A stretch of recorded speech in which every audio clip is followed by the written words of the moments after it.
Foco crítico, dia 12 de dezembro de 2016. Número 58. Número 58. Quando a gente começou, a gente falou que ia fazer uns 60, cara. Então teoricamente estaria acabando essa semana que vem, porque nós vamos fazer o Celso de Natal e depois, o ano passado nós fomos ver o Celso. Eberhard, fizemos um programa de 5 minutos. Agora nós vamos fazer o Celso de Natal de novo. Semana que vem a gente deve fazer na festa uma pequena... Então, o que é a festa? Vamos só falar disso rapidamente, porque se você ligou agora, você vai assistir o replay. O importante de hoje é falar da... Não, desculpa, o importante de hoje é o convidado. Mas a gente precisa falar da festa. A festa chama Eu Tenho 2017 Razões. Acontece dia 19, segunda-feira que vem, daqui a uma semana exatamente, às 8h30 da noite, no Centro Cultural Rio Verde, na Vila Madalena. O Facebook está lá, o evento. Vocês, por favor, vão lá. Para entrar, paga R$15. Não Por que paga R$15? Por quê? Porque eu dei um cheque calção de R$2,40. Então, o do Fausto tá na reta. Então a gente precisa de 120 pessoas lá. Pelo menos. E daí a gente tem as pessoas que estão convidando a festa, né? Porque na verdade essa festa não é só nossa. E não é só para ir lá e beber, é para ir lá e ganhar presente. Quais são os presentes que a gente tem para os nossos convidados? Fausto Scherman, por favor. Não, primeiro posso falar quem é que convida? Quem convida? A Faz, a Mobigrafia, Madalena Editora, Terra Virgem Editora, Ponto e Meio de Comunicação, a Baladi Comunicação, a Votupoca Molduras, o Giclê, o Museu da Cidade, a Feira Cavalete, a Feira Foto Tings, a Editora Madalena, o Guto Lacasse. Quais são os... Tem quase 40, eu acho que mais de 40 sorteios. Itens. Diferentes. Fotos. Tem da Ana Lúcia Maris, do Rogério Reis, do Fausto Scherman, do Guilherme Maranhão, do Ricardo Rojas e do Cadu... Lemos. Cadu Volpato, eu ia dizer. O negócio tá difícil hoje pra caramba, gente. Vocês não têm noção. Flávio Samelo e o culpado de tudo, que é o Zé Dimone, que deu uma foto de 1988. De 89, lá, não sei. Do ano que ele fez o livro, as fotos do livro Paisagem Mágica, ele deu uma foto de hectalure 30x40 original. Que é mais importante do que a foto da exposição, porque a foto é do ano em que ele foi feita que foi feita a foto. Daí nós temos livros. A Faz deu os livros do Lorca e do Fernando Lemos. O Marcelo Lerner deu o livro, a Ana Lúcia Maris deu o livro e a cópia, Rogério Reis deu o livro, a Mobigrafia deu o livro, o Guilherme deu o livro e foto, o Fausto deu o livro e foto, Ricardo Devi, que vai dar o livro da Chapeuzinho Vermelho, que é um blurb espetacular. Vocês nem imaginam o que é isso. Papalado deu o catálogo, a Madalena deu 10 livros, que eu tenho a lista aqui em algum lugar. Terra Virgem eu não sei ainda, mas acho que são muitos livros. Fred Jordão um livro, Pena Prearo. E para mim os 3 melhores livros do último ano e meio, ano e todo, que é o do Pena, o do Celso Brandão e o do Cristiano Mascaro, a DBA também deu o livro do Cristiano Mascaro. Quando eu liguei, eu falei o Cristiano falou, não, liga lá. O livro do Japão. O livro do Japão, do Cristiano Mascaro, que é completamente... Bom, é um dos livros que eu mais gosto. Então a gente tem depois o Clube do Analógico e a Imágicas dando cópia e revelação, o João Salgado e aí mandando cópia e revelação, o Gibo dando cópia RA4 e o Giclê dando um portfólio. Eu não lembro exatamente quantas imagens, acho que são 5 imagens 30x40 ou 6 imagens 30x40 que nós vamos sortear. Então são 40 sorteios de coisas assim. Ainda tem coisa faltando aqui que eu estou esquecendo. E por que nós fomos atrás das pessoas das feiras, das escolas? Porque na verdade a gente está sozinho. A gente não tem nenhum patrocinador, nós não temos nada. As feiras tiveram uma cerveja e a Canon e só. A Fototings não tem. E no total, trabalhando com fotografia em São Paulo, diretamente nessa parte de difusão, são mais de 1000 pessoas. Então, de uma certa maneira, a gente queria que essas pessoas fossem na festa. Então, por isso que as feiras estão convidando os feirantes, são alguns dos principais convidados, alguns artistas. E a festa é do Raros Vintages Inéditos, que está convidando também, são 32 fotógrafos, incluindo eu e o Guilherme, então são 30 fotógrafos. E é isso, quer dizer, então tem 600 lugares, vai ter venda pela internet antecipada. A partir de amanhã? A partir de amanhã, então na internet tem o como chama? O Photoshop, como é que chama? O Facebook lá, como é que chama o negócio? O evento está no Facebook. O evento está no Facebook. E lá eu vou publicar as informações diariamente sobre as fotos, sobre os sorteios, etc e tal. Então é isso. Então a festa é isso, é pra gente, vai ir muita gente. O Museu da Cidade também deu o livro do Gensli, deu o prêmio Juca Pato do Lorca, deu do Juca Martins, acho que deu 2, deu um monte. Então assim, são quase 40 coisas, a gente vai lá se divertir, comer pizza, churrasquinho e é isso. E 8h30 a 1h30, porque são 5 horas para pagar o segurança no orçamento. Então é isso. Eu recomendei cedo, porque na exposição tiveram quase 700 pessoas, 600 e tantas pessoas. Então é o lugar que deu para fazer, é o lugar central, ali na continuação da Matheus Gross, esqueci o nome da rua. Tá lá o Cadu falando em tomar cerveja. Não, isso é acessório. Exatamente. Então, a mobigrafia. Eu ia trazer hoje as cópias do Zé de Boni e do Samelo no Paspatu prontas, mas não deu tempo de eu passar na Votupoca para buscar. Na quarta-feira, eu e o Guilherme não sabe ainda que ele tem que ir lá no programa da mobigrafia na Mob TV. Daí eu levo, porque a mobigrafia também vai dar foto. Uma foto do Cadu e uma foto do Ricardo. Como é que chama? Não é Duratrans, o troço de acrílico tá difícil. Metacrilato. Do metacrilato. Então, na quarta-feira eu mostro, se quem quiser ver, não esquece de ver o programa deles, é o último do ano, que nem o nosso aqui, que é mais ou menos o último do ano. Agora, por que tem uma terceira pessoa na cena? Vamos explicar para as pessoas?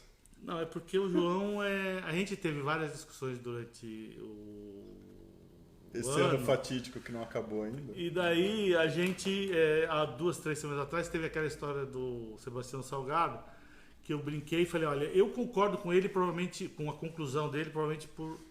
A história que ele falou que a fotografia acabou. Por motivos diferentes. E o João, ele vai dizer aqui o que ele faz, porque no programa anterior, ele não deu tempo. Nós falamos, eu não lembro do que nós falamos, eu vi o programa, mas eu confesso que nesse momento eu não lembro de absolutamente nada do que eu fiz ontem. Então, o que nós vamos fazer aqui hoje é discutir o grupo de estudo que você tem na USP, e de repente a gente pode conversar sobre algum projeto seu, ou a gente só fala da questão de educação hoje, o que você entende, e a gente tem posições, eu puxo mais para um lado formalista, vamos dizer, técnico, você puxa agora, você mudou. Não, você mudou. Não, ensinei a coisa dos ondicistas, mas isso não quer dizer que... Não, mas eu sempre achei que você tivesse mais uma coisa, que a questão formal fosse uma condição sine qua non para você, e você disse que não é obrigatório. Não. E que para mim nunca foi obrigatório, mas se eu não tivesse essa questão formal, para mim isso foi uma garantia, porque eu não me dou a liberdade de ser artista completo assim. Então, para mim, tem um apiso, que é essa coisa técnica. Explica o que você está dizendo. Vamos começar do início? Vamos começar a falar do grupo de estudo. O que é o grupo de estudo? Vou começar a falar assim. Ele falou para vocês que essa pessoa se chama João Musa. Exatamente. Porque outro dia a gente começou essa conversa e esqueceu de falar o nome do convidado. Não, nós falamos uma vez. E o nome dele era muito difícil, eu nunca mais repeti. Daí nos outros programas, 3 ou 4, nós falamos do nome dele, que eu não lembro como é o nome dele. O João veio no programa 38, há 20 programas atrás. Exatamente. Quanto tempo a gente tem? Tem 1 hora. Nossa, 3 pedaços de 20 minutos. Não, tem muito tempo. Nossa. Mas aí, assim, quando você veio no seu outro programa, você contou pra gente a história da primeira aula pro grupo, que eram 3 grupos, 3 ampliadores, 3 negativos. E ninguém falava nada e as pessoas tinham que ir lá e fazer. Você jogava o neguinho dentro do laboratório. Isso. Conta de novo essa história. Então, contrapondo o que ele está falando da questão formal. O que seria a questão formal? A questão formal você não sei o que ele quer dizer com isso. Destrinchar qualquer questão técnica ligada a algum tipo de padrão, que o equipamento, o filme, na nossa época anterior, o filme e você teria algumas formas de procedimento que você poderia dominar, né? Você tinha alguma margem. Então, já ficou um monte de coisa dúbia no meio do caminho aí do que você está falando. Não, eu estou falando assim no sentido de não me estender.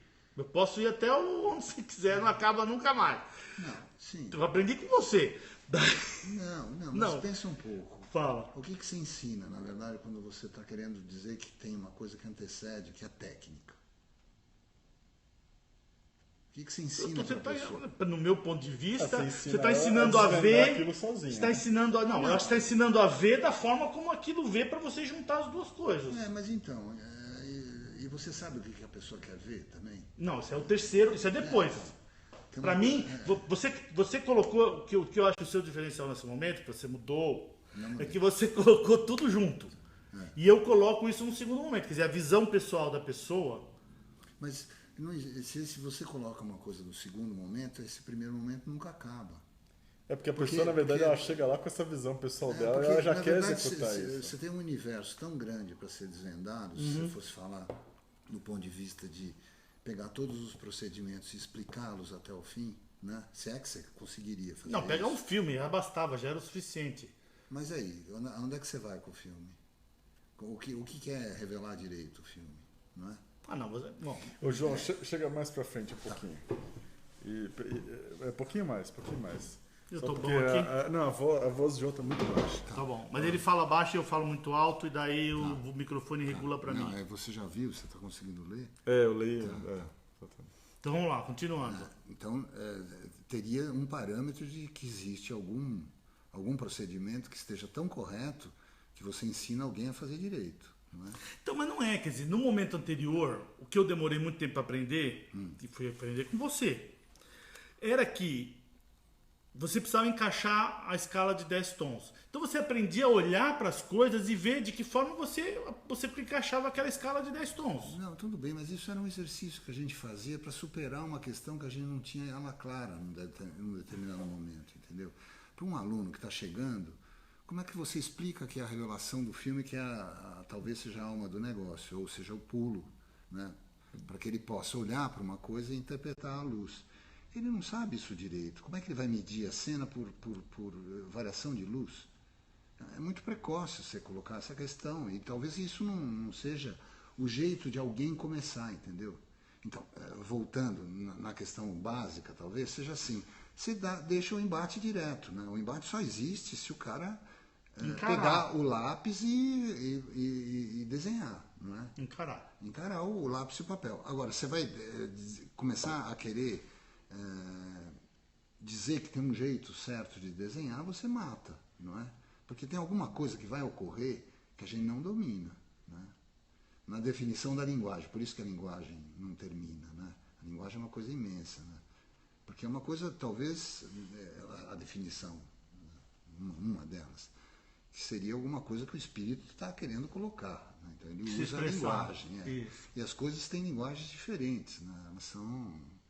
Não, num sentido assim, quer dizer, eu entendo isso tudo que você está falando de uma outra forma. Por exemplo, por que é legal fazer o programa? Qual o programa? Esse aqui. Porque cada pessoa que vem aqui é um universo que você pode entrar dentro. Então, no fundo, qualquer um o que eu estou dizendo aqui é que qualquer um é o universo. Você está todo representado ali, você escolhe. Mas o que o João está falando é diferente. Na verdade, as pessoas que conseguiram chegar até aqui, chegaram até aqui porque elas se sobressaíram na área delas, e a gente percebeu isso, a gente convidou elas para virem aqui, e alguma coisa... Outras tantas pessoas foram, talvez, pisoteadas por um tanto de preconceito e um tanto de... dificuldades em geral. Dificuldades, não sei o quê, e nunca conseguiram se expressar. Mas é porque não era a linguagem delas, talvez. Não, às vezes é porque a pessoa que apresentou ela para a linguagem meio... A discussão é de que talvez a educação deforme de uma determinada maneira que impossibilite a expressão. Exatamente. É na hora da apresentação que a pessoa vai decidir se aquilo é para ela ou não. Será que vocês acham que isso é tão definitivo assim? Calma. É individual. Eu acho. Sabe Não, isso. sem dúvida. Concordo. Na verdade, quando você pega alguém que chega te pedindo uma coisa para aprender, você tem que olhar para essa pessoa e, na verdade, se você tiver um pouco de paciência e esperar, talvez ela mesma coloque como ela quer. Eu acredito nisso. Sabe?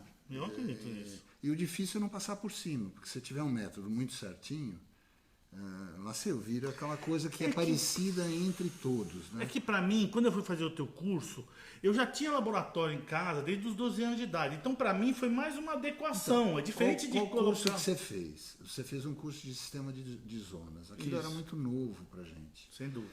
E pra gente mesmo estava mudando tudo, porque o Boni trouxe, fez o curso fora, a gente aprendeu, e a gente começou a fazer também. Né? Então o Raul ensinava, eu ensinava, um monte de gente ensinava. E aquilo trouxe, na verdade, uma decifrar qual eram as operações essenciais. Né? Por mais que a gente soubesse intuitivamente que era a revelação do filme, que mudava o contraste, certo? Posso falar assim como um princípio? Não é? Que o segredo é exposição. Não, mas encaixar é outra coisa, né? Eu sei, mas encaixar o quê? Né? A brincadeira que a gente estava comentando antes. Chega uma pessoa que na segunda tira de filme se propõe a revelar o filme 80% a mais ou 70%. Do ponto de vista da bula, isso Tá fora grave. da bula, da curva. Eu diria assim, que hoje em dia, do jeito que a coisa tá, eu acho é pouco, né? Pra mim, esse negócio seria dobrar a revelação. Não, então, pra ficar um número redondo. Mas para alguém que tá, ela sei, leu a bulinha lá e falar 10 minutos em D76, a gente, não sei, né? Tem uma lá. Ela virar e falar, não, vou arriscar depois da primeira experiência e ver que ficou suave. Sim. E ela está procurando uma coisa que ela não sabe também, né? Porque, peraí, aquele revelou 30, aquele outro 40. Você viu o resultado? 20. Não, vou revelar 70. Né? Ela coloca um risco e testa. Porque, no fundo, o que vale é a experiência dela. Né? Sim. Não, isso é mais importante. Não é, porque... Você aprender... Isso é importante. Isso eu acho que é uma coisa que é difícil nos processos que são... Olha que bonito, onde a gente chega com isso. Tem um filósofo de Barcelona, que é um educador, chama Jorge La Rosa. Já ouviu falar? Está publicado em português, Jorge La Rosa. Ele tem um texto que o texto fala sobre a escrita acadêmica. Né? E ele contrapõe de que a gente tem um paradigma errado na universidade, que é teoria e prática. A gente separa teoria e prática, certo? É o que você está fazendo, não é? É uma coisa que eu precisaria aprender para usar na prática. Uhum. E ele fala que nós estamos usando a contraposição errada, que na verdade a gente teria que usar experiência e sentidos. Né? Eu experimento uma coisa, olho para aquilo que eu fiz, pego as referências das experiências dos outros, contraponho e proponho a nova experiência. Aí eu aprenderia a pesquisar, eu aprenderia a ter liberdade para pensar. Eu não posso bolar um curso que a teoria vem antes, não é? Não. Fica estranho, não fica? Mas é um pouco o que a gente faz, não é? Sim, porque se você contar que a universidade é um 0-0, mas na verdade a gente tem experiência. Eu, por exemplo, tinha experiência anterior. Não, eu estou falando em geral. Não, em geral, mas a universidade, eu concordo com você, do ponto de vista científico. Eu vou aprender história da foto sem entender, na verdade, qual é o princípio de operação da foto. Isso. Então eu entro na escola, alguém começa a dizer para mim como é que a história funcionou, não é? E eu não sei, na verdade, nem revelar filme, eu não sei nem olhar para as imagens e dizer, nossa, esse cara que, de certa maneira, me dá... Não identifica período, não identifica nada. Não, e assim, alguém que me dá o canal, né? Porque como fotógrafo, quando ele é muito bom na operação da linguagem, é meio como se ele te conduzisse dentro do próprio trabalho, não é? Exatamente. A gente já viu isso e viu que isso é uma maravilha, né? Na hora que o Guy, o Frank faz isso com a gente, aos poucos você vai aprendendo a olhar, né? E na quinta, na 10ª imagem, de repente você aprendeu que ele está te dando um código e um jeito de olhar as coisas. Né? Exato. E aí você vai embora naquele universo e se larga nele, né? Porque você aprendeu a entrar. Ora, alguém vem e diz o que dentro da história é a importância.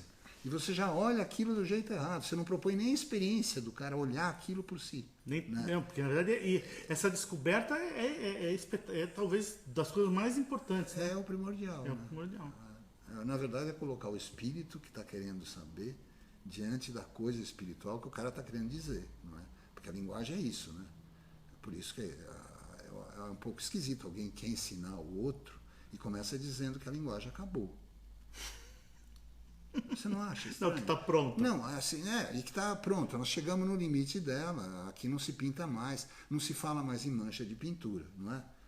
A gente viu isso na universidade. Em um determinado momento a pintura tinha acabado. Anos 80. Não, e daí sempre tem alguém matando alguma coisa em nome de algo novo, né?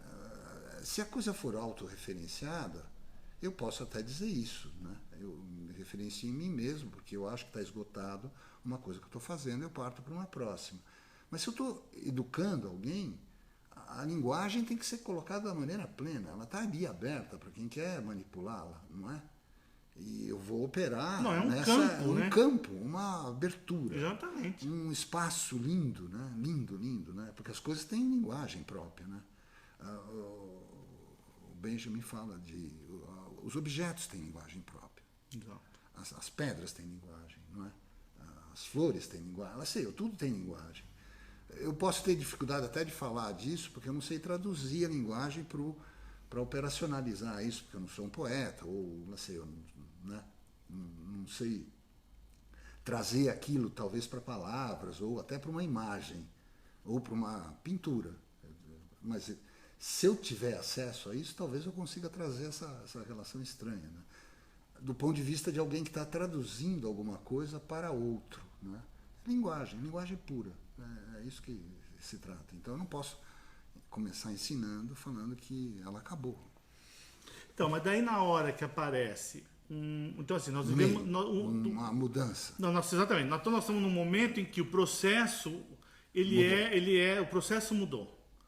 E assim, na verdade as pessoas estão chamando as duas coisas da mesma coisa, né? Quer dizer, um é mediado, no certo sentido, o outro tinha uma mediação diferenciada, quer dizer, no momento analógico, no momento do filme, a mediação era diferente. Sim. E agora a mediação é por software, você atravessa mesmo, você não tem acesso a determinadas coisas. Então nós estamos chamando as duas coisas da mesma coisa. Tá, legal, vamos conversar disso. E daí a discussão é, essas duas coisas são a mesma coisa ou não são a mesma coisa? Tá. Vamos lá. Não, a olhada pra mim foi boa.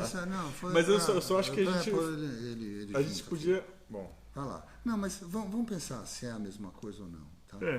Eu vou falar um pouco da minha experiência. Acho muito difícil ensinar alguém a fotografar com digital. Porque a minha experiência está toda baseada de que eu aprendi isso muito cedo com fotografia analógica, revelar filme. Logo alguém na Poli me pôs dentro do laboratório, falou, quer aprender, tal, vem aqui, né? E era um engenheiro químico, uma pessoa que fazia química e ensinou lá o princípio do procedimento. Da revelação. Da revelação, e aí a gente achou que aprender a manipular o princípio da revelação estava na raiz do que a gente queria.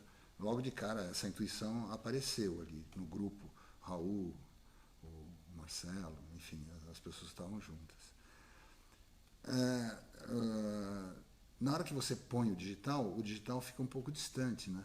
Você acabou de dizer, talvez tenha um processamento que já está dado, a câmera já aponta um resultado, né?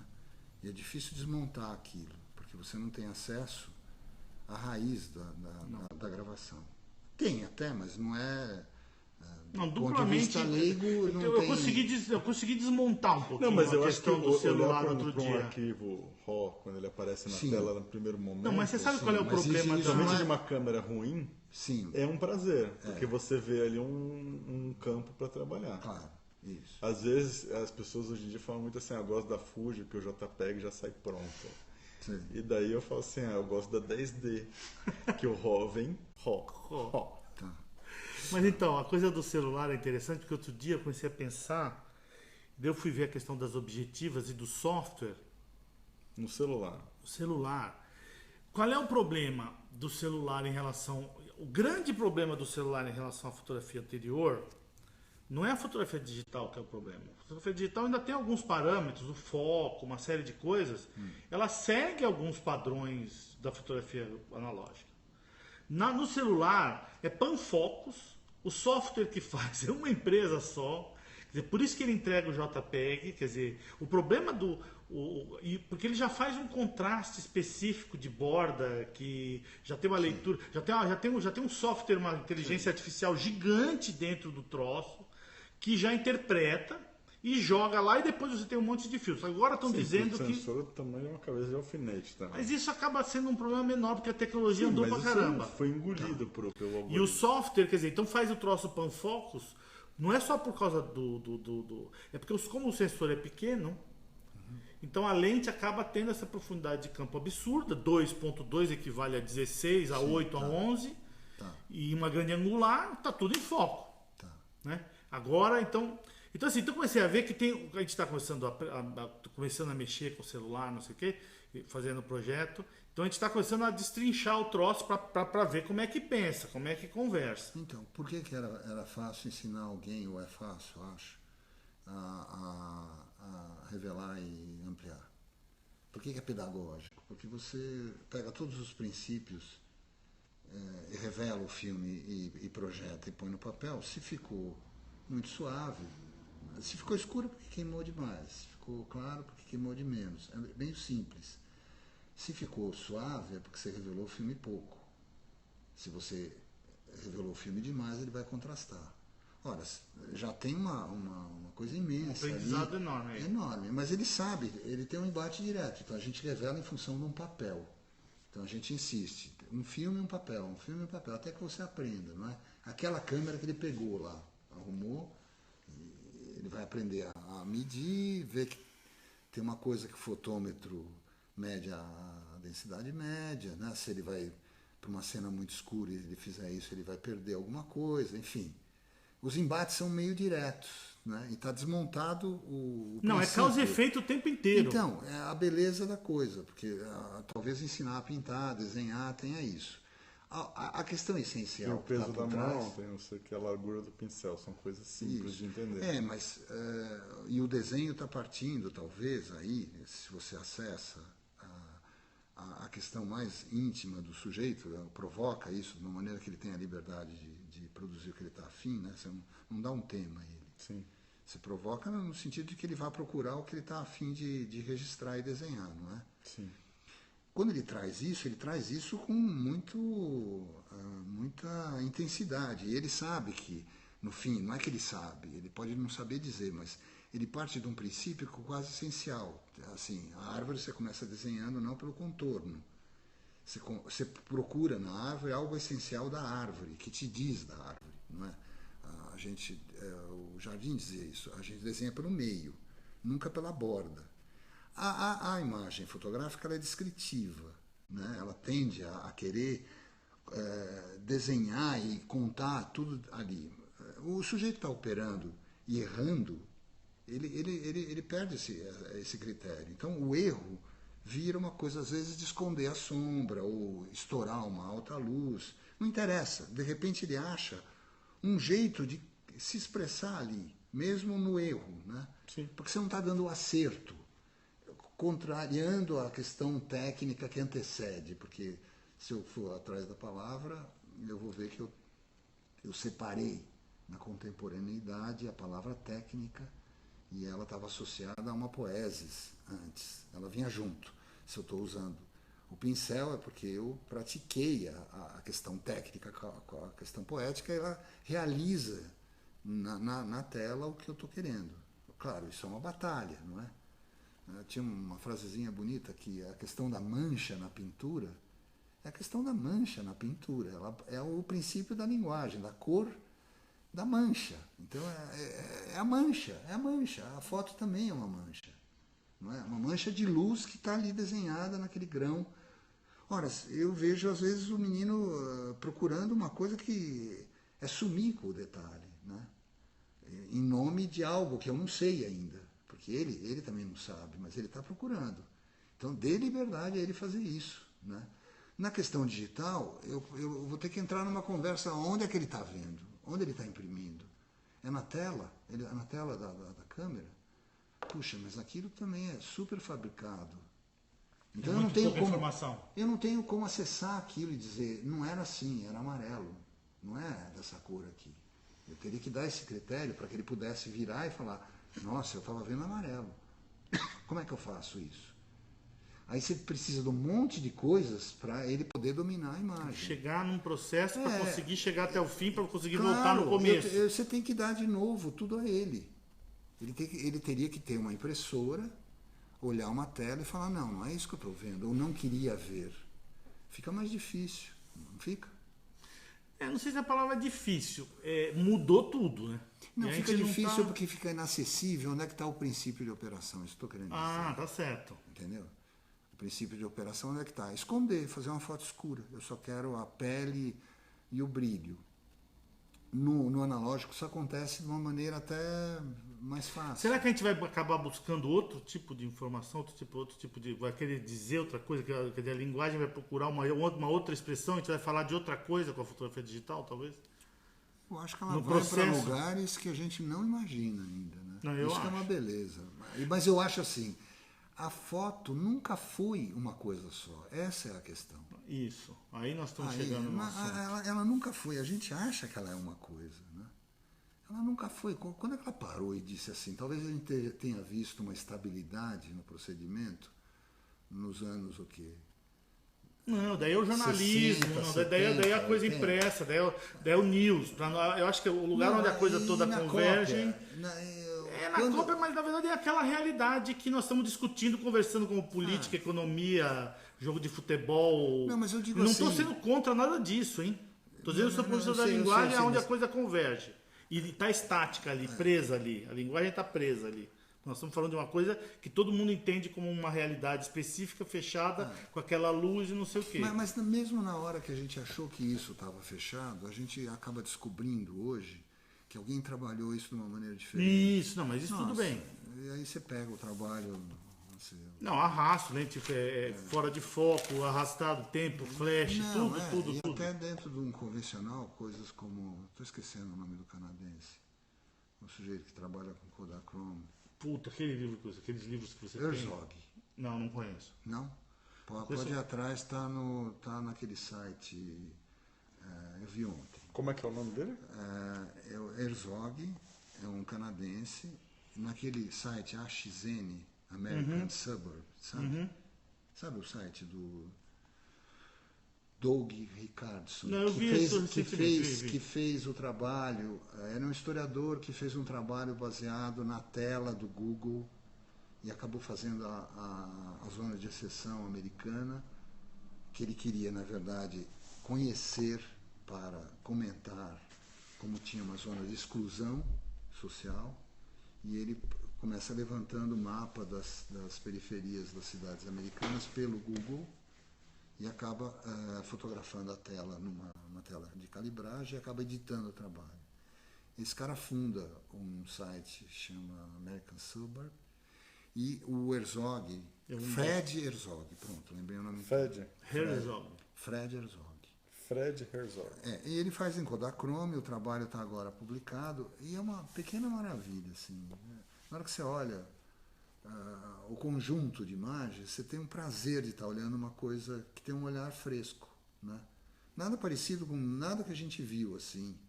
E também parecido, só que tem uma coisa da cor, do jeito de fotografar, da composição, do desenho, que é revelador. Trabalho. Eu tô lembrando daquele que você me mostrou, que tem livros desde os anos 70, que a última vez que eu fui no seu estúdio, acho que o ano passado, você me mostrou uns livros esqueci o nome dele.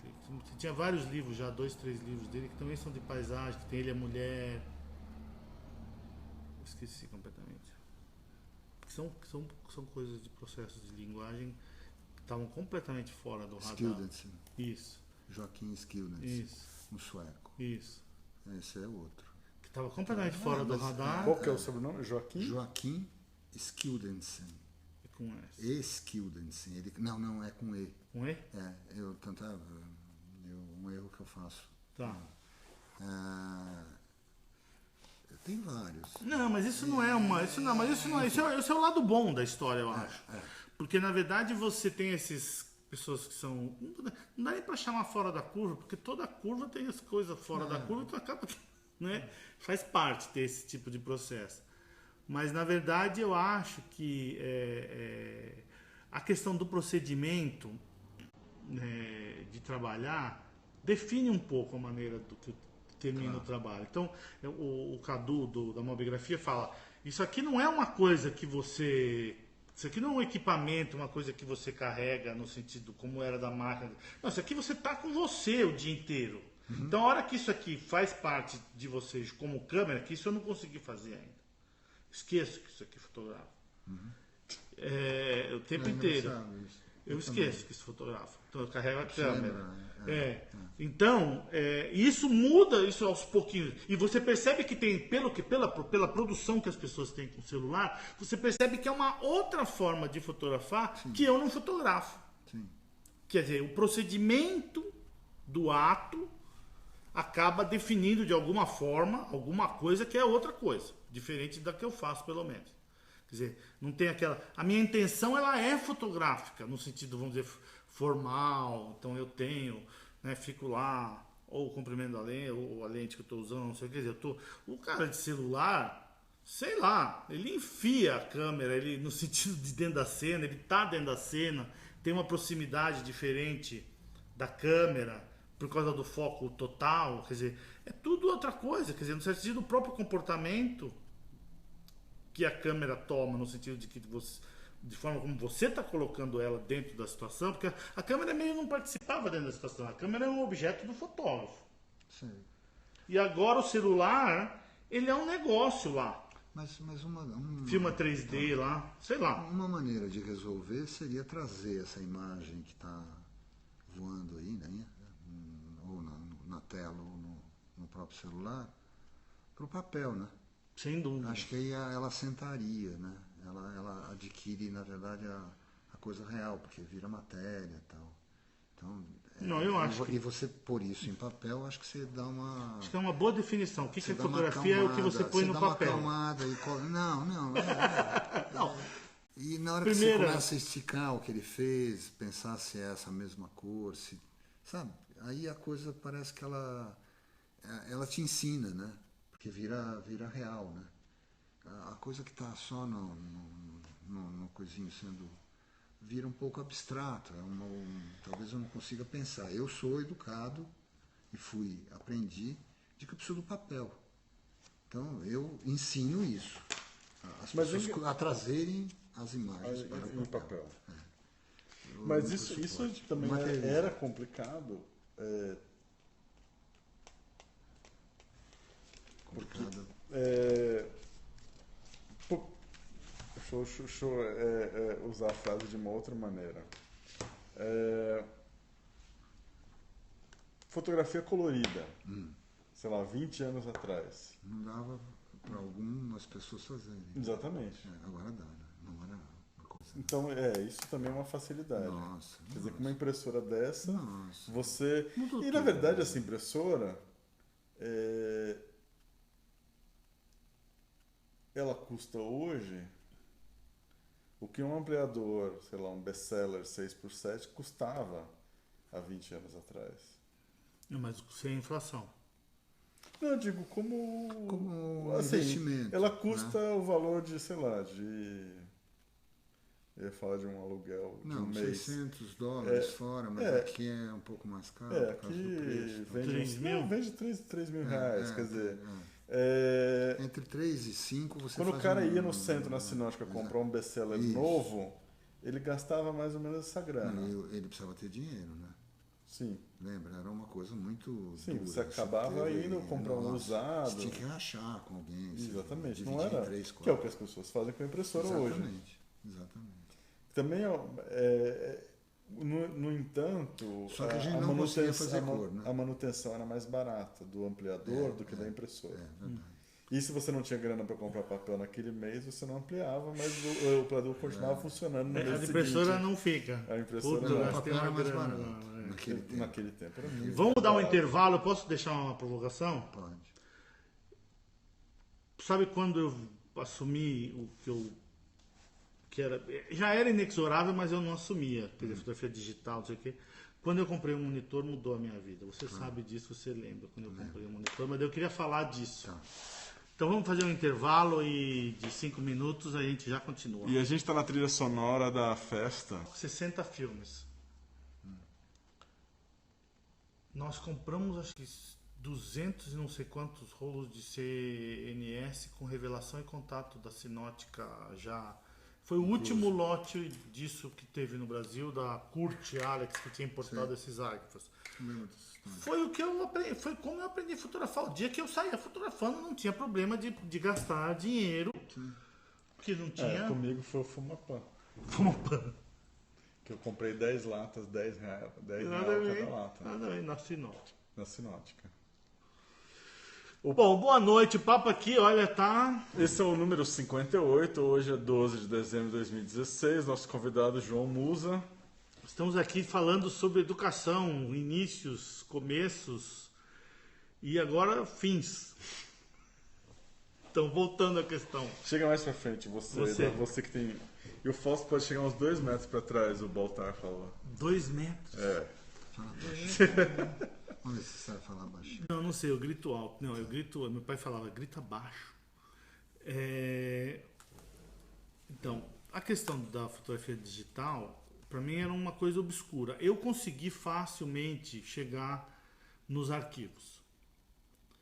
Nos arquivos. Nos digitais. arquivos. Por quê? Tá. Porque eu assumi a miséria humana, então eu fazia tudo em sRGB e transitava pelos processos e não sofria. As pessoas saíam se matando por aí porque eu fechava no contraste, quer dizer, eu usava o preto e branco, o erro ia um pouco para cá, um pouco para lá, eu aceitava, porque se a informação do contraste estava dado, que era como eu fotografava no preto e branco, eu assumi o erro e fui embora e fui ser feliz.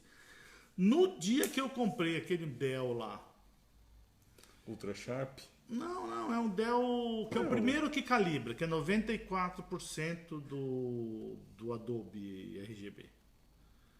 E sou feliz até hoje. Eu tenho um outro, não sei a marca lá, Samsung IPS, que é um super wide multi lá, mais de 100 do Adobe RGB. Mas eu nem uso, tá no scanner, eu quero nem saber daquilo. Eu me adaptei ali com a minha impressora, com o meu monitor, pelo amor dos meus filhinhos. Você copia? Copio tudo, eu tenho Mas cadê a impressora? Está lá do seu lado. Tá do meu lado, eu copio, eu faço tudo. Faço Isso prova, tudo. Que é uma grande mudança. Mas isso demorou para muita gente. Quer dizer, eu conseguia no passado ter uma impressora. Não, mas não prestava. Até 2007, o problema todo do digital, a desconfiança, é que a câmera, até a D3 e a minha impressora, a da 7800, quando o sistema fechou. Você tinha A D3 e a D700? Não, a D700 é posterior. Mas é o mesmo A sensor, D3, né?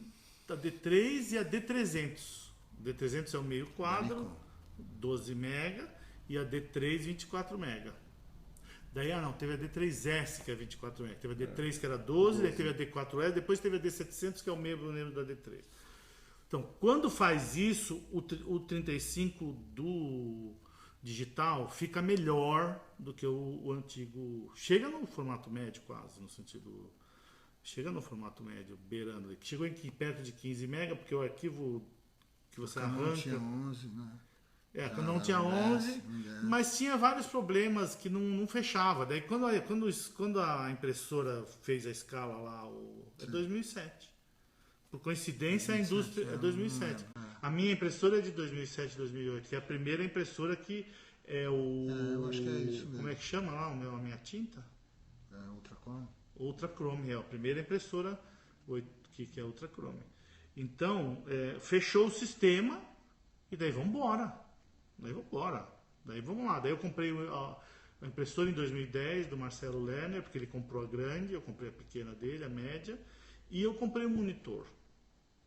Daí fazia sentido, porque a coisa aí o amigo comprou o Munch, que eu comprei depois, comprei em 2012, 2013, um Munchzinho lá para calibrar monitor e cópia. Pelo amor de Deus, eu não quero mais nada na minha vida. Então ficou amigável, né? Você tem um embate direto ali, você olha, imprime, não é? Você vai construindo, né? Porque outro problema que eu vejo da fotografia digital, eu falei aqui já, não falei o seu nome, nem o do Wilton. Mas eu em 2005, eu fui para a França, teve aquele ano do Brasil na França, eu fiz uma exposição lá com a Cooperativa de Artistas Visuais e passei 3 meses e meio na Europa, fui para tudo quanto era canto. E era um embate, porque era um puteiro ainda, coisa do papel. Tinha papel Canon, papel Olympus, e era tudo de marcas que... O anúncio da revista não tinha a ver com a mostra da loja que estava no balcão da loja. Você não tinha o mesmo papel em nenhum lugar. Era tudo aquela coisa de investimento, mercado, não tinha papel bom. Tinha Hanemili, tinha o 305, tinha o 308. Tinha um papel chamado Somerset. Somerset, que é o que fez tudo, que a Epson usava, que não sei o que usava. Mas eu vi uma exposição na Maison Europeenne, que era daquele laboratório que faz o Luminijet lá, não sei o que escaneia. Você viu? Eu vi. Eu falei, agora interessa. Falei, nossa! Você viu essa mesma exposição? Vi. Mas não era um fotógrafo. Não, era uma coletiva desse coletiva. lugar. Tinha Em Washington, em Connecticut, um lugar que é fora Você de sabe Nova que York. essa exposição que eu virei e falei, eu preciso aprender a fazer Exatamente, isso. eu falei, nossa. E daí eu falei, porra, existe um caminho no digital. Era bonita, era bem feita. Tinha uns contatos, tinha uns scanners gigantes feitos de bife, assim, tinha os bifes escaneados, o bife. Não era fotografado. Era umas flores, tinha de tudo. Assim, tinha coisas que eram meio nojentas. É engraçado, porque, tudo bem, isso é para você imprimir o inkjet. Mas, aqui no estúdio, com os casamentos e com a impressão dos mini-labs, usando o sRGB para mediar essa bagunça, assim, desde 2006 que a gente dá saída nas fotos para os álbuns. Claro. E usando o monitor Cinema Display calibrado desde 2006, com aquele Spider, a gente conseguiu usar o sRGB e conseguiu dar saída nas fotos, conseguiu um resultado. Não, mas deixa eu terminar porque você se adiantou. Não, mas do que eu vou falar, não falei ainda. Não, só para situar. Não, mas isso aí ia ser mais importante agora, de repente. Tá. Se de repente você repete tudo que você acabou de falar agora, você repete agora, porque o que eu vou falar é isso. Tá. Porque, mesmo com aquela exposição, eu percebi que vários daqueles trabalhos eles foram feitos especialmente como o laboratório solicitando que os fotógrafos fizessem. Alguns eram serviços. E alguns, porque o cara foi lá usar o scanner. O cara foi lá usar o scanner, o cara foi lá fazer a foto, o cara produziu a 8x10 para fazer o retrato. Metade da exposição foi feita para aquela exposição, era quase um showcase daquela empresa. Era em Nova York. Não era. Connecticut, era uma daquelas porra que fica 100 km e atravessa 5 estados. Daí. Não é uma exposição que a gente está falando. Aí não acontece, mas onde eu vou chegar? Tá. Mas eu acho que está demorando muito para eu ver um trabalho, principalmente no sentido da cor, que é aí onde nós vamos chegar, em você e o Wilton, que eu acho que existe pouca exploração, existe muita especulação, muito efeito na questão da cor, e o uso do trabalho no digital da cor, que é o grande ganho, porque no negativo você revelava o negócio, a cópia, mudava o papel não casava com o filme. Mas você acha isso mesmo? Eu acho hoje o seu trabalho do Wilton, com o trabalho que você faz no seu estúdio pessoal, eu acho que são um dos únicos trabalhos de cor. Não acho. Porra, aquela foto sua. Não acho. Aquela foto sua do lago de Itaipu, aquela foto azul. Eu vi aquela foto azul processada em 5 processos. E você expôs ela na galeria na primeira exposição. Sim. Que eu já vi ela. Você fala aí os processos, eu não sei. Tá. Tem eu esqueci o nome do processo dos anos 70, anos 80, anos 90, 2000. E daí você fala, essa é a cópia que eu gosto, que é a última, que é no digital. Lembra disso? Tem quantos anos isso? Tem 5 anos isso? Mais, pouco mais. 6 anos. Que você tinha lembro a data, 4 ou 5 processos da mesma cópia, ou provas, ou alguma. Você tinha isso.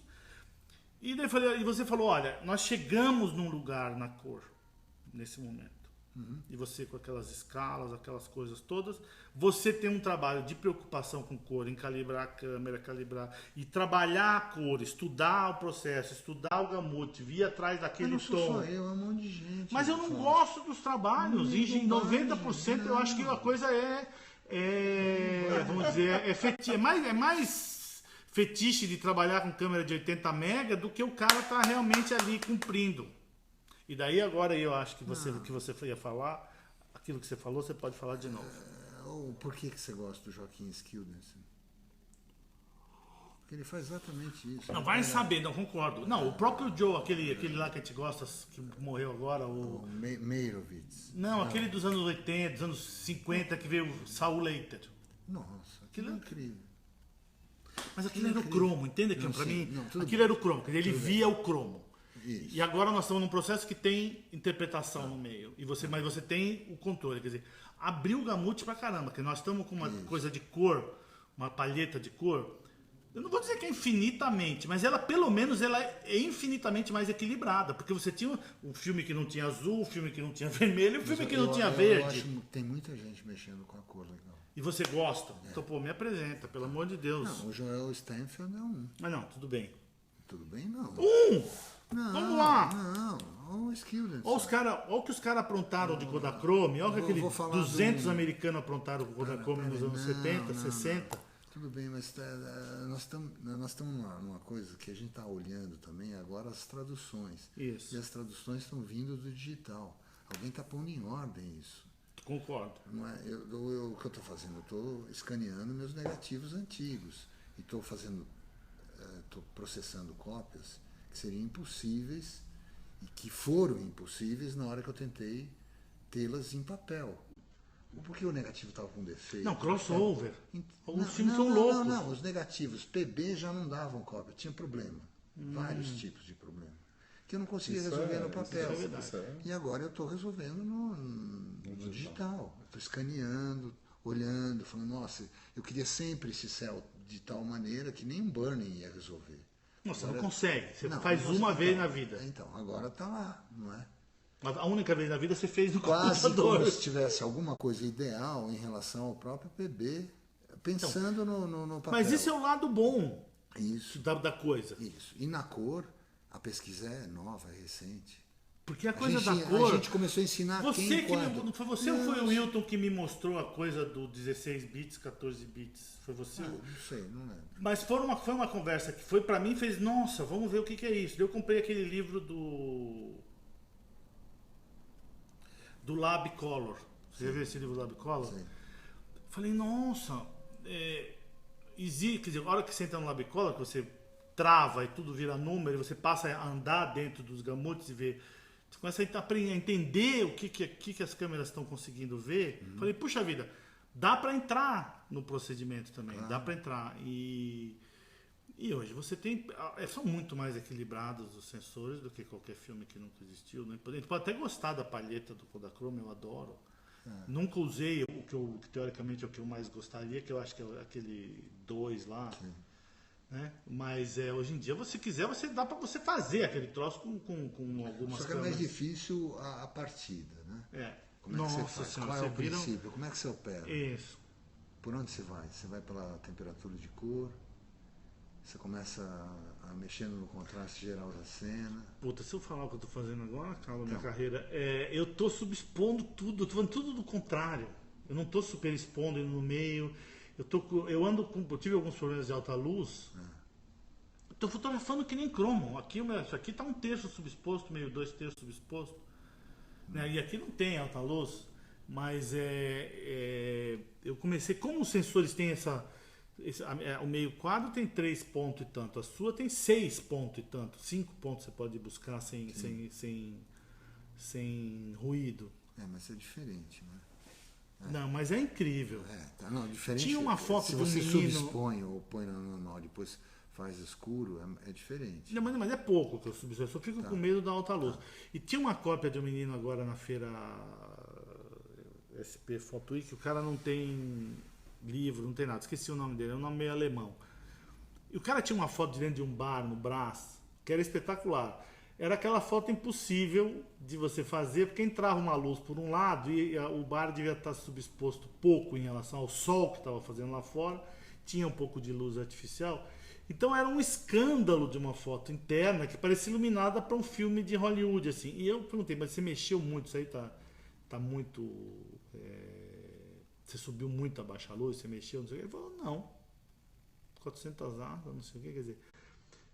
Você vai, isso aqui era impossível completamente. E é uma imagem assim que está confortável. A gente consegue fotografar num lugar de muito baixa luz, né? Nossa. Isso é uma maravilha. Né? Nossa, isso é outro planeta, né? Quer dizer, não existia isso. Quer dizer, você era um... Não, essa coisa da cor, de você pensar uma cor, a matriz da cor, a luminosidade da cor, né? Você poder pensar o céu separado. É incrível isso tudo. E você poder pegar uma foto E daí a tua fonte, tipo, você tem uma luminária como ali, apontada no teto, e ela está rebatendo luz aqui, você acerta o white balance da cena, e você pega um pincel e você tira a saturação do teto para ele parecer branco. Quer dizer... É uma loucura. É uma loucura, cara. Essas coisas que são tão simples, né? E antigamente você não podia fazer isso. Hoje em dia é facílimo você ter um white balance numa região e em outra você mudar. Não, é espetacular. E essas coisas resolvem problemas. O split toning, para você fazer um retrato externo que você pega. Antigamente você tinha que usar filtro, como é que era? O skylight, que era para matar o azul da sombra. Hoje em dia você pega o split toning e faz acabou. Mentira. Ou a incidência, né, na câmera que você está usando, você ir lá na raiz dela já tirar na calibragem. Na calibragem. É incrível isso tudo. Isso é uma coisa. E daí, quer dizer, são as outras questões. Porque, por exemplo, no trabalho dos casamentos, em geral, às vezes eu tenho a mesma cena fotografada com 4, 5 câmeras diferentes. E isso é uma loucura, né? Porque assim, o que eu aprendi nesse tempo foi essa comparação dos sensores, e as pessoas falam, putz, a câmera tal é incrível. Não é. Assim, eu tipo, encho o saco da assistente para ela só usar a D700. Eu acho a D700 realmente, de todas as câmeras que todas a equipe leva, assim, é impressionante, assim, de longe é melhor até hoje. Não, ela é caretíssima, ela é uma coisa, é quase um joelhaço, assim, é um freudiano, assim. É uma 12 mega full frame, é incrível. É incrível. É incrível. E tem 10 anos. E ela resolve tom de pele em 6.400 na luz da pista de dança, quer dizer, que é um LED colorido e a tom de pele continua aparecendo tom de pele. A Sony, por exemplo, o tom de pele saiu do sol, você se ferrou, né? Eu vou mexer na calibragem, eu mexo no matiz, saturação. Mas qual Sony? As pequenas? Não, as grandes. A 7S. A 7S. Tá. Que já tem quantos megas? Não, é 12, mas é a de cinema baixa luz. Entendi. Tá. E a 5D, assim, a Mark II é de longe muito melhor que a 3 e que a 6D e tudo que veio depois. Até ali, o tom de pele é sensacional. Em qualquer luz. E depois daquilo, descamba totalmente. Sim. Não, eu acho que eles estão se matando para um monte de questões que são importantes, secundárias, terciárias, e se lambuzaram aí em algumas câmeras, eles se perderam ali, em várias coisas, para fazer o vídeo, para fazer o cinema, os caras... Por outro lado, as pessoas pegam aquele arquivo, põem um preset do Visco, sei lá, uma coisa dessas que... Isso! Porque na verdade... Vira um celular. Exatamente. A câmera vira um celular. Mas tem sido um ponto de partida que a gente tem usado para algumas... esses presets que emulam o filme, às vezes é um ponto de partida interessante para rebater um sensor ruim. Exatamente, eu também acho. Porque você enfia lá o Fuji 160 e de repente a Sony, que tá uma porcaria, fica uma coisa aceitável. Aí depois você vai trabalhar em cima daquilo. Mas é um ponto de partida interessante. Não, eu acho isso que você falou importante. Porque na verdade daí a indústria começa a trabalhar junto, porque na verdade é um sambão. Eu acho isso uma loucura. Eu queria falar da Leica BB. Você já viu? Não faço a menor ideia. Olha, eu acho que é uma coisa que deveria valer a pena, assim. Se não fosse tão caro. É uma tristeza o 10 mil dólares, né? Não para com isso. É o preço da máquina. Não tem sentido. É um absurdo. Não tem sentido. Isso é o corpo. Trouxa, Isso é o corpo. Mas a câmera, por não ter... Porque na verdade 24 mega é mentira, 36 mega é mentira, porque na verdade são 4... Você tem dividido isso quase dividido por 3, é dividido por 2,5, porque na verdade você, para fazer os três diodos, você está dividindo cada sensor por 4, né? Tá. E no preto e branco não é verdade, ela é integral. Então 24 mega equivale a 75 mega de uma câmera 35mm.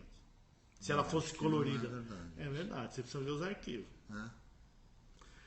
E é interessantíssimo, que é o livro do Cristiano do Japão, é o primeiro que ele usa com sensor velho, eu acho, com CCD, que é a que eu conheço. porque era de 18 mega. Porque agora tem a de um sensor novo que é um... Mas ele usou isso? Usou. No filme do Japão. Não, ele comprou. E agora ele comprou de CCD, que é melhor ainda. CMOS. De CMOS, que é melhor ainda. E assim, e o menino, esse mesmo menino que tinha essa foto do Brás, lá na feirinha, ele tinha umas fotos transformadas em PB com a Nikon 800, lá, 810, 800. Espetaculares. Você via o padrão, assim, uma coisa de você, um tratamento. Eu perguntei para ele o que ele tinha feito, não sei o que. Ele não sabia. Tipo assim, ele foi fazendo lá, transformou em preto e branco lá no negócio e tal. E era do caralho. Era muito bom. O trabalho, a foto era legal, era uma pessoa que tinha uma atitude, né? Mas você está falando do Japão que tem até um ruídozinho, né? Isso. Que é bonito por causa disso. Ela lembra filme. Nossa. Isso aqui. A Sony A7S usada como uma câmera preto e branco é indescritível. É sensacional. Hã? Não conheço.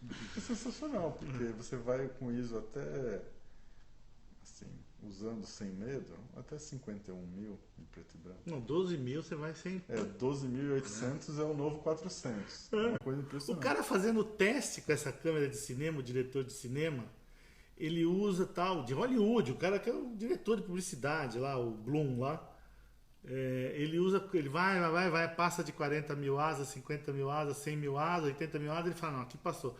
Daí ele bota com 40.000, fala, não, aqui eu faria um filme com asa.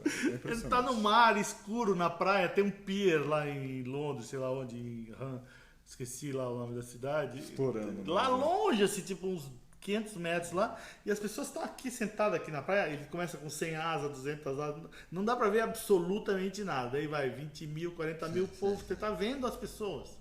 Esse aqui diz que vê a pista de dança, que ele vai fotografar, e se ele olhar assim, ele não enxerga. Ele bota o visor pra andar. Eu ponho a câmera na frente pra poder Olha. para poder ver o que eu tô fazendo. E isso é muito doido. Nesse fim de semana, no casamento, eu tava em Trancoso, na Bahia, e daí tinha festa, assim, e daí tinha um cercado, assim, onde terminava o terreno e tinha a praia. Pra lá não tinha nada. E daí você não via a praia. Daí você pega a câmera e faz na praia. Ali acaba, ali eu caio. E daí eu vi, assim, que tipo, umas 4 ou 5 casas pra lá, devia ter um menino brincando com a lanterna na praia, né? Sim. E eu fiz várias fotos, porque o Pacha parecia que ele tava com um sabre de luz brincando no mar. E eu tava em ISO, sei lá, 106.000, sei lá, uma coisa assim. Quer dizer, exatamente, quer dizer, a coisa da câmera, essa câmera vai estar em situação que nunca esteve. Quer dizer, então, não é, porque daí não é o tema, não é. Eu tava fotografando com velocidade 1/100. Não é o tema que nós vamos mudar. Vai te propor uma Você vai, porque a atitude mergulhar. é tão importante no procedimento, eu acho, assim, do que você está fazendo, assim, você encarar a coisa de frente, em qualquer situação, pegar a câmera e botar entre você e o sujeito ali, o que você está fazendo, que na verdade o que está acontecendo com o celular é que acaba que você está vendo esses O celular vídeos. faz isso também, né? Não, esses vídeos de cachorro, de gato, eu faço xixi nas calças, às vezes, de tanto dar risada, de coisas que teve, os bichos que sempre tiveram aí, e de repente o nego consegue aqueles 20, 30 segundos, que é inacreditável. Você fala que é uma bobagem, mas assim, mas tudo bem, mas é a vida, né? Tá lá. Bom, então vamos voltar lá ao... Eu posso mostrar a primeira cópia que eu fiz da impressora? Pode.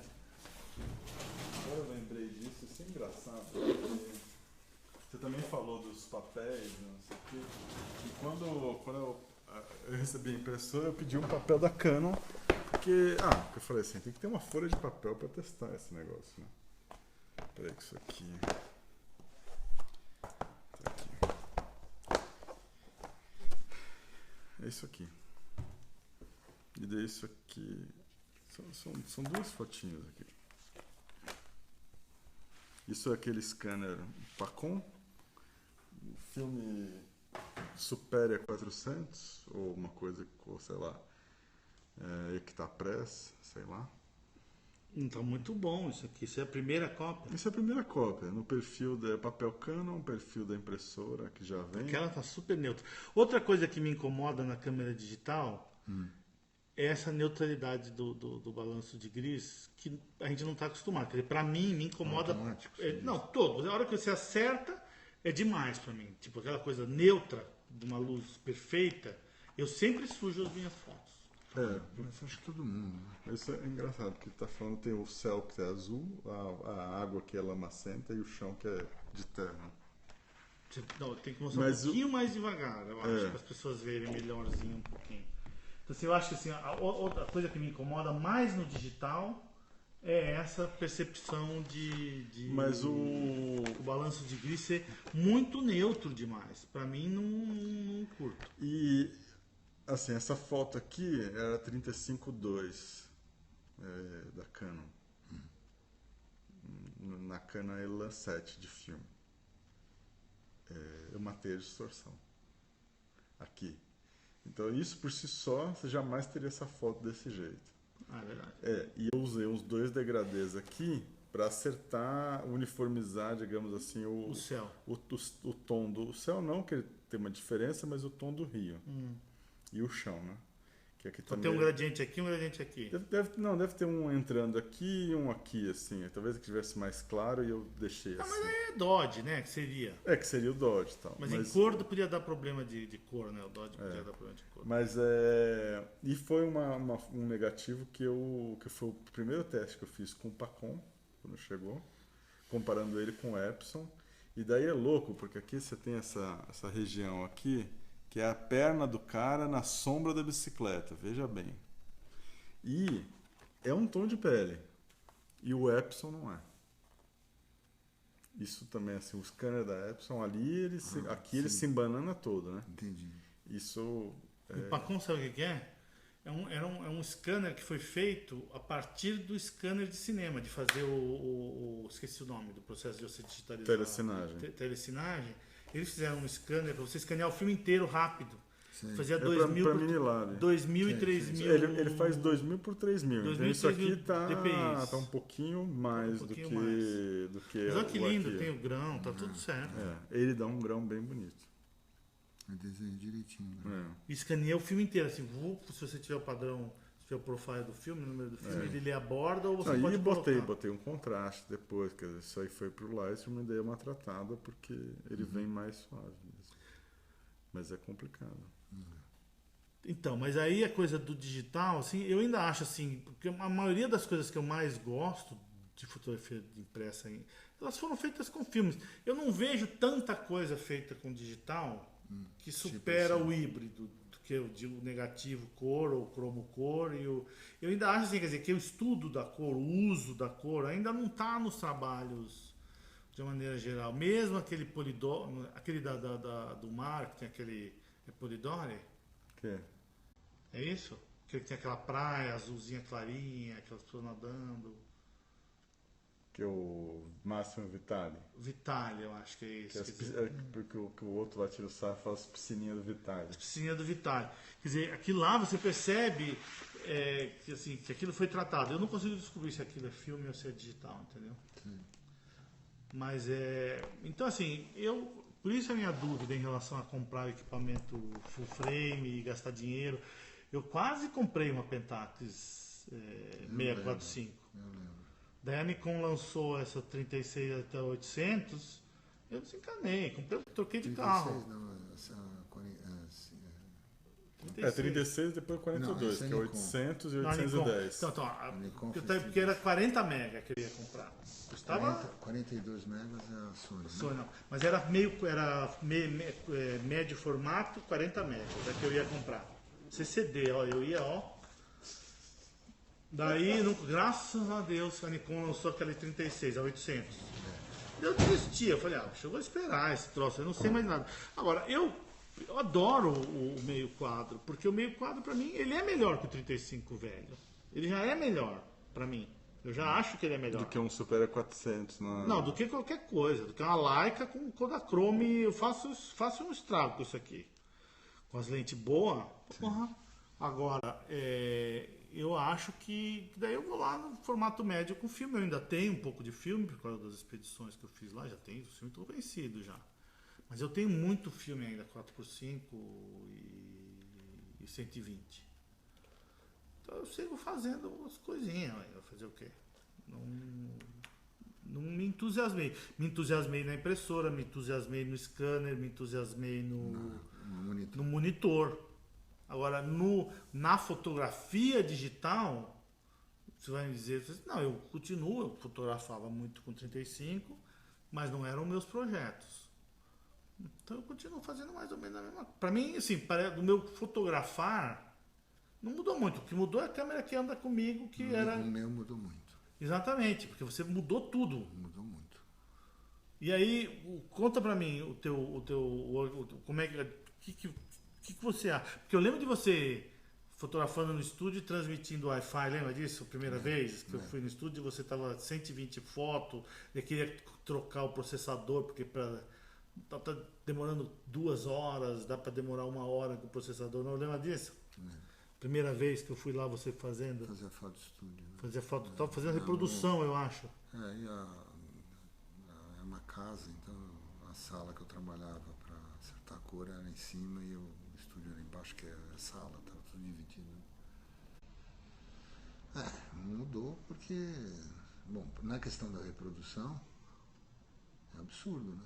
Você pegar, na verdade, todos os catálogos de museu, e na hora que você repropõe a tradução de todo que é acervo, você começa a fazer estudo individual de cada isso nós escola. Falamos da coisa toda, e cada museu deveria ter a sua escola, o seu laboratório, o seu fotógrafo. Claro, porque vai fazer a escola italiana no MASP, a escola espanhola, não sei. O pigmento muda, você entra numa conversa com os curadores, né? Do que deveria ser um novo jeito de olhar as sombras. Porque a gente tem reproduções em cromo antigas que eram limitadas, né? A sombra estava engolida, o pé da curva fazia uma coisa muito forte. Então você tinha os Rembrandt, quem usava pigmento escuro e usava a sombra, dançava. Você não tinha leitura, né? Porque a gente tinha aquele problema do pigmento também, não enxergar as cores marrom. É verdade. A Zoom faz uma matéria bem legal sobre exatamente. as escalas de cor da Kodak. Que apagava os negros, marrons. na hora que você os pardos e os marrons e os negros, lembra? A matéria da Zoom é muito boa. Da menina canadense. Porque você põe o parâmetro no teu mercado, né? Então você faz o pigmento em nome do que você está vendendo, né? Para então, quem? Para quem está vendendo. Agora, com a abertura do sensor e você poder entrar no RAW, você quebra com isso e faz uma invenção. Ele está dizendo que é limitado ainda, porque ele não enxerga, não vê, mas eu acho que já está aí. Tem esses caras, como a gente citou alguns, eles estão lidando com essa questão, né? Onde a mancha vai, é a mesma questão da pintura lá. Eu acho que tem uma coisa muito bonita de acompanhar. Não, mas é que o sucesso imediato é sempre grave, né? Você tem que se dedicar a uma pesquisa. É verdade, você tem que se debruçar e perder um bom tempo. Você tem que... Não, eu não acho que é ruim. Eu acho que não apareceu o trabalho ainda. A minha tese é essa. Não, está aparecendo, só que é devagar. Não, exatamente. Eu acho que vai haver, vão haver trabalhos... Já tem. Tá cheio. Tá cheio de trabalho bom. Eu acho que eu sou otimista pra caramba. Não, tá cheio. A gente vê toda hora. Aqui, na verdade, não vira famoso. Então, não são ainda os vencedores. Isso não é. Não sei aonde. Isso não é parâmetro ainda de análise. Então... Pode ser. Mas eu acho difícil, porque eu vejo tanta. Eu vejo. Tem a ver com o que você está falando, que não virou tal coisa, não é o famoso, né? Na verdade, os moldes da publicidade, não sei o quê, eu ainda vejo algumas fórmulas ultra que aprisionando. Que prevalece, né? Eu vejo um monte de coisa. Em todo lugar, né? Então eu vejo assim que tem gente que talvez até no trabalho pessoal a gente não vê, né? Não é artista, né? É trabalho comissionado. Sim. Você não está vendo o que o cara está fazendo, né? Mas porque o trabalho dele comercial tem aquela pegada, de repente ele está fazendo a pesquisa, ele está entendendo, está participando, está até dentro da indústria, como algumas pessoas estão fora, dentro da escola, dentro da indústria, e a gente não sabe, mas eu acho que pelo potencial da coisa, no sentido da cor agora eu estou falando, que é aquela coisa do 16 bits, o dia que acho que foi o Wilton que eu conversei um dia e ele mostrou umas coisas com a câmera 16 bits e eu falei, nossa, como é que eu vou usar isso no meu trabalho? Quer dizer, como é que eu vou trazer isso, né? A briga que teve quando a Sony mentiu, quer dizer, porque seria a primeira câmera que teria, eu acho, plena. E eles mentiram nos primeiros, lembra? Antes do primeiro firmware. Então eu acho que vai vir muita coisa. Eu não estou dizendo que não vai ter, ou que não é, ou que não dá. Estou só dizendo que eu sinto um pouco de... Eu não vejo as pessoas investindo nisso. Talvez você esteja muito mais... Como você está muito dentro disso, está ensinando, está pesquisando, você sempre está trazendo gente nova, para mim pelo menos, você esteja procurando nos lugares certos. E eu não esteja procurando nos lugares certos. É que várias pessoas procuram, né? Então, quando você tem um grupo grande que procura... Tá certo. Porque, na verdade, interessa um pouco entender para onde está indo, né? Exatamente. E aí as ligações Só estão disso... reclamando da nossa cara de desânimo. As pessoas não estão se dando Não, conta a coisa sério. foi muito intensa lá no começo e agora tá todo mundo aqui meio pensando. Não, então... os processos de impressão agora, né?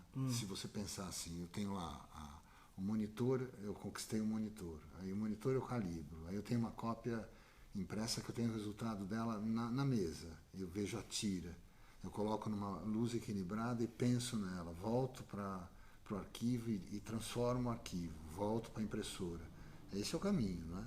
Agora eu tenho mais uma passagem, que eu posso fazer tudo isso ligado a uma impressora de tiragem, né? Então, que é o próximo passo. A gente está pensando já em no livro.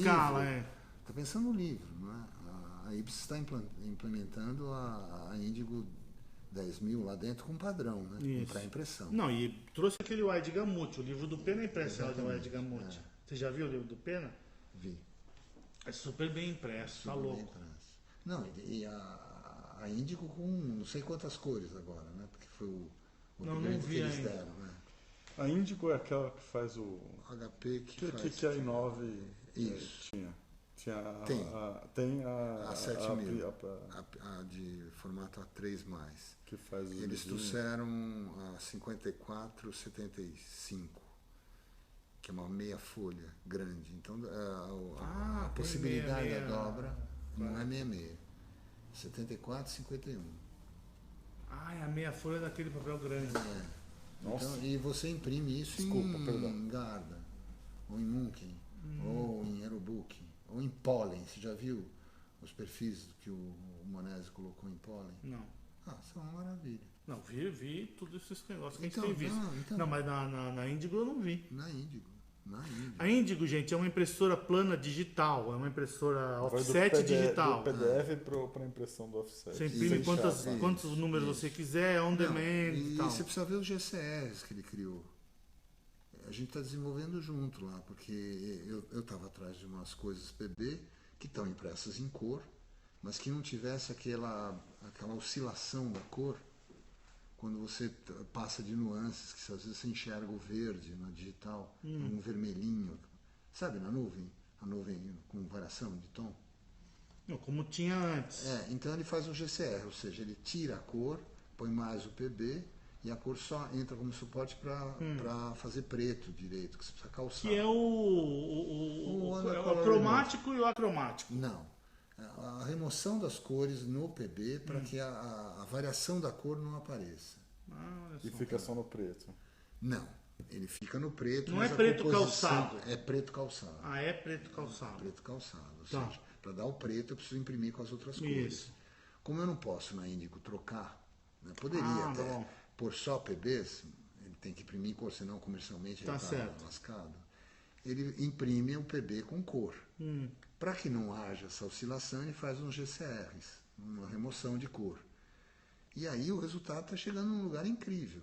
E qual é a resolução disso? É bom? É 200, ótimo. 200 linhas? Mas ele está aumentando a resolução disso. 220, o quê? Vai a 300. Não, daí vira quase fotográfico. Então, Quase som contínuo. Então, Chega na cópia quase, na inkjet, assim? eu fiz uns testes que eu ia fazer uma exposição em papel Garda. Não acredito. Porque a cópia desse tamanho, 74 por 51, eu vou lá e imprimo a folha. E prego na parede, com cola. É verdade, depois destrói. Imagina. Não faz isso não. Verdade. Não, é sério. Sim, depois isso está indo num lugar fora, também. Sim. Porque não é... Está indo num lugar que a gente não esperaria. Porque eu estou exagerando, talvez, na cópia, não é a mesma coisa já de tinta. Sim. Mas é muito bom. Desde que você tenha o controle. As que tinham índico... Deve ser melhor do que qualquer coisa de 5 anos atrás. É absurdo. As índigos não tinham para impressão. Você não tinha um lugar que te fizesse a pré-impressão, ou seja, fizesse perfil, colocasse prova digital alinhada com a prova impressa. A Monese tem a pré-impressão, a Ipsis tem a pré-impressão. Então você pode chegar na Ipsis com uma prova sua, se ela foi com o monitor calibrado, com o perfil direitinho, e bater a prova na mesa. Aí é uma maravilha, porque você faz o ajuste de uma prova genérica, que entra um monte de gente. O grupo da USP, de pesquisa, o que a gente faz? A gente leva, assim, 20 projetos no mesmo dia para ele. 20 projetos que todo mundo está trabalhando. A Ipsis está lá dentro também. Não. O Monese foi na USP conversar com todo mundo. Não, mas você tem conseguido fazer a indústria, sim, porque é isso que não tem aqui. Tem, sim. Você tem, João! Não, a Ipsis está oferecendo João. Isso. Tudo bem. Então, como é que a gente procede? Lá tem 20 projetinhos. Aí a gente separa assim. Tem 4 PBs aqui, tem um cor lá, tem um que quer usar pólen aqui, o outro quer usar o Aerobook, o outro quer usar a Garda. Vamos juntar todos os do Garda e fazemos uma prova comum, grande. Tá? Uma tirinha dessa foto azul, aquela vermelha, aquela verde da pessoa lá. Roda essa prova antes, alinha as provinhas, que o pessoal tem que levar a prova impressa na inkjet da USP. E que obedeça algum rigor de ISO. Tá. O que é isso? É o perfil do papel virado na tela com papel, certo? Tem que ter a prova. Não adianta eu falar, meu arquivo é esse. Claro, para comparar. Coloca na mesa aquelas várias provas. Nossa, está quase batendo, mas se tivesse meio ponto aberto na meia luz, resolvia grosseiramente todos. Então ele tem essa curva para nós, lá, do Garda. 150, o amarelinho, ou o Classica, ou o Chiara. Não, aí os trabalhos individuais estão fechados no PDF com a instrução que ele mandou, porque a gente não sabe fechar PDF. Então precisa fechar o PDF direitinho, com a conversão direita, desligando lá o emulador, fazendo, né, converter os arquivos RGB para CMYK, não é? No perfil que ele mandou, tá certo? Ora, eu vou lá e rodo o livro. Eu rodo um boneco, levo, dobro o livro, vejo se está direito a minha edição, a minha cor, e volto, faço de novo. Onde é que você tinha isso? Em nenhum lugar, não é?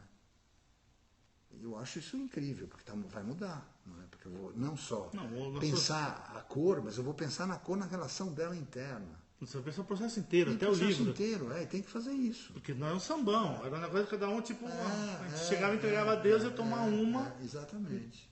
O galho ainda, que o acabamento é caro. Então isso é o meu problema com a... Não, esse euro, não sei o que, esse papel aí, nós vimos as provas do livro do Azuri, aqui 2 semanas atrás, que ele imprimiu lá na Ipsis. Sim. Como é que é o nome do papel?